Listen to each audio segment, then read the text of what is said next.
સમગ્ર વિશ્વમાં પહેલીવાર ગુજરાતે ફોરેન્સિક સાયન્સ યુનિવર્સિટી બનાવી છે. જે ફોરેન્સિક સાયન્સ યુનિવર્સિટી દ્વારા તૈયાર થનાર સાયન્ટિસ્ટો ગુનાને પકડવા માટેની વૈજ્ઞાનિક પદ્ધતિઓનો વ્યાપ કરશે, નવા સંશોધનો કરશે અને સાયબર ક્રાઇમ હોય, અન્ય ક્રાઇમ હોય ને નાના મોટા ક્રાઇમ હોય. અને ત્યાં એટલે સુધી શિક્ષણ આપણે આપવાના છીએ કે દાખલા તરીકે ફોરેન્સિક નર્સિંગ, આજે કોઈ ગુનો થયો હોય ને જેને હત્યાનો પ્રયાસ થયો અને માણસને પોલીસ સ્ટેશનમાં લાયા હોય તો નર્સને બી ખબર હોવી જોઈએ કે એવા કેસમાં કેટલી કાળજી રાખવી પડે જેથી કરીને પુરાવા નષ્ટ ન થઈ જાય, કઈ કઈ બાબતોમાં ધ્યાન આપવું જોઈએ ને એટલા માટે નર્સને પણ આનું એજ્યુકેશન આપવું જરૂરી છે. આપ કલ્પના કરી શકો છો કેટલી બારીકાઈથી સામાન્ય માનવીને સુરક્ષા મળે એના માટે ટેકનોલોજીનો ઉપયોગ, આધુનિક જીવનનો ઉપયોગ કરવા માટેની મથામણ આ વ્યવસ્થામાં આદરી છે. દુનિયાના અનેક દેશો, ઇઝરાયલ જેવા દેશો આ ક્ષેત્રમાં ઘણું કામ કરે છે. એવા લોકોએ સામેથી ઓફર કરી કે અમે ફેકલ્ટી તરીકે તમારી આ યુનિવર્સિટીમાં જોડાવા માંગીએ છીએ. દુનિયાના ગણમાન્ય એક્સપર્ટ્સ એ ફોરેન્સિક સાયન્સ યુનિવર્સિટી વિશે પૃચ્છા કરે છે. આખા હિન્દુસ્તાનનો પોલીસ બેડો, આખા દરેક રાજ્યનો પોલીસ બેડો આ બાબતમાં પૂછપરછ કરે છે કે અમારે ત્યાં પોલીસ ઓફિસરોનામાં ભણવા મોકલવા તો મોકલી શકીએ. જ્યુડિશરીના લોકો એમાં ભણવા માટે આવે છે. હજુ તો એને શરૂ થયે 4 મહિના થયા છે. યુનિવર્સિટીનો જન્મ થયે 4 મહિના થયા છે, પણ એણે એની કીર્તિ સમગ્ર વિશ્વમાં ફેલાવી છે. આ અદ્ભુત કામ ગુજરાતની ધરતી પર. બીજું કામ કર્યું છે રક્ષા શક્તિ યુનિવર્સિટી. બીજા શબ્દોમાં કહીએ તો પોલીસ યુનિવર્સિટી.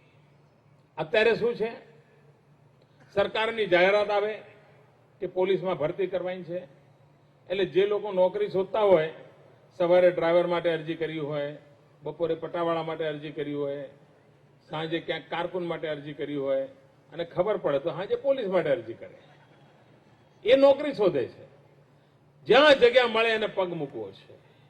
અને પછી પોલીસમાં આવે એટલે પોલીસના લોકો ઊંચાઈ ને છાતી ને કેટલું દોડે છે ને કેટલી છાતી ફૂલાવે છે ને એ ચેક કરે, એમાંથી જે આવે એને ભરતી કરે, 6 મહિના દોડાવે ને પગ લાંબા પોળા કરાવે ને બંદૂક ઉપડાવે ને પછી પોલીસ બની જાય.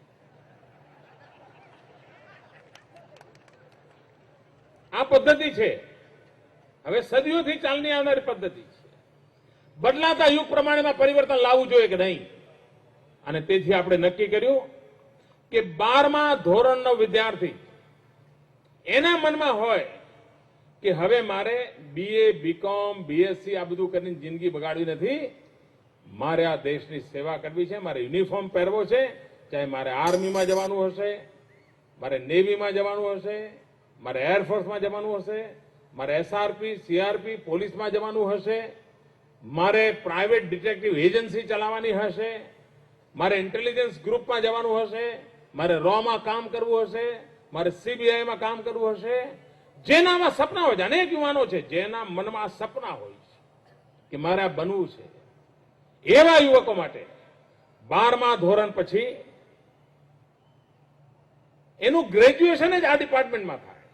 એ યુનિવર્સિટીમાં 12મા ધોરણ પછી દાખલ થાય અને જ્યારે એ ગ્રેજ્યુએટ થઈને બહાર નીકળે ત્યારે એને રક્ષા સંબંધમાં બધી જ બાબતોની ટ્રેનિંગ થઈ હોય, એનું ઇક્વિવેલન્ટ ટુ ગ્રેજ્યુએશન એને ડિગ્રી મળી હોય, એમાં MA, MSc ના લેવલની પણ ડિગ્રી પ્રાપ્ત કરી શકે 5 વર્ષનો કોર્સ કરીને. અને પછી એને જ્યાં નોકરી કરવા જવું છે ત્યાં અરજી કરે તો આપોઆપ એને સરકારમાં આ ટ્રેનિંગ લીધેલી હોવાના કારણે 100% ભરતીની પૂરી સંભાવના રહેવાની છે.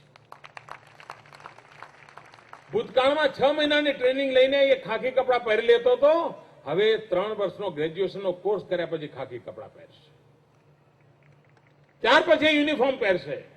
આપ કલ્પના કરી શકો છો કે ગુણવત્તામાં કેટલો બધો બદલ આવશે. અને ઉત્તમ પ્રકારનો માનવબળ જે આપણી રક્ષા કરવા માંગે છે એ આપણે તૈયાર કરી શકીશું. હિન્દુસ્તાનમાં પહેલી વાર આ પ્રકારની રક્ષા શક્તિ યુનિવર્સિટીનો આરંભ ગુજરાતની ધરતી પર થઈ રહ્યો છે. અને હમણાં અમારા ડીજીપી દિલ્હી ગયા હતા તો બીજા રાજ્યોના લોકો એમને એક જ પ્રશ્ન પૂછતા હતા કે ભાઈ તમારી આ રક્ષા શક્તિ યુનિવર્સિટીમાં અમારા બાળકો ભણવા આવે પછી અમારે ત્યાં નોકરી લેવી હોય તો વ્યવસ્થા શું? એને પોતપોતાના રાજ્યમાંથી બાળકોને અહીંયા ભણવા મોકલવા માંગે છે અને અહીંથી ભણેલા લોકોને પોતાના રાજ્યની પોલીસમાં ભરતી કરવા માંગે છે.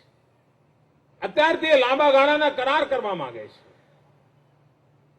આપ વિચાર કરી શકો છો કે રક્ષા બાબતમાં, સુરક્ષાની બાબતમાં ગુજરાતે પાયાની પહેલ માત્ર ભવનોનું નિર્માણ નહીં, ઇન્ફ્રાસ્ટ્રક્ચર નહીં, એમાં પ્રાણ પૂરવા માટે ઉત્તમ પ્રકારનું પોલીસ બળ ઉભું કરવા માટેની નેમ સાથે 2 નવી યુનિવર્સિટીઓનો આરંભ કર્યો છે.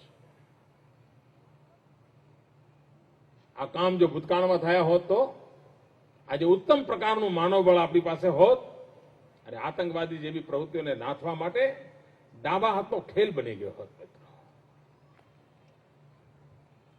ખેર ઉઠ્યા ત્યારથી સવાર મિત્રો, સામાન્ય માનવીની રક્ષા, સામાન્ય માનવી સુખચેનથી જિંદગી જીવે એ આપણી મથામણ છે.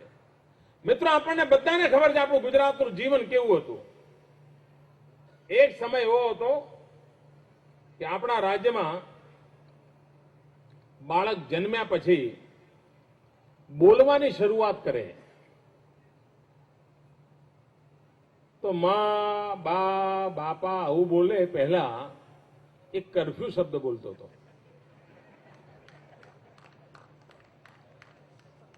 એ જન્મે અને બોલતા શીખે પહેલા એને કર્ફ્યુનો વારો આવી ગયો હોય. કોઈ બાળક એવું ન હોય ગુજરાતમાં કે જેને કર્ફ્યુનો લાભ ન મળ્યો હોય. અને ઘરમાં પૂછતો હોય કે આ કર્ફ્યુ ક્યારે આવવાનો છે, એને એમ લાગતો કર્ફ્યુ કોઈક માણસ છે, એને એમ લાગે કર્ફ્યુ ક્યારથી અહીંથી પસાર થશે, આપણે જોઈ શકીશું કર્ફ્યુ, એવું માનતું બાળકો પ્રશ્નો પૂછતા. આ કર્ફ્યુ એના જીવનમાં એટલો બધો અજુબો અને એટલી બધી જનજીવનમાં ઘૂસી ગયો હતો. મિત્રો, 7 વર્ષનું જે બાળક આજે ગુજરાતમાં હશે એને કર્ફ્યુ શબ્દ એના કાને પડ્યો નથી. મિત્રો, ગુજરાતમાં 1 કલાક કર્ફ્યુનો વારો નથી આવ્યો. સુખચેનની જિંદગી લોકો જીવતા થયા છે. સૌ પોતપોતાના તહેવારો મનાવતા થયા છે. માથું ઊંચું કરીને સહિયારી જિંદગી જીવવાનું વાતાવરણ બન્યું છે. અને એક રાજ્ય તરીકે સામાન્ય માનવી ગૌરવભેર જીવે એ અમારી મથામણ હોય છે.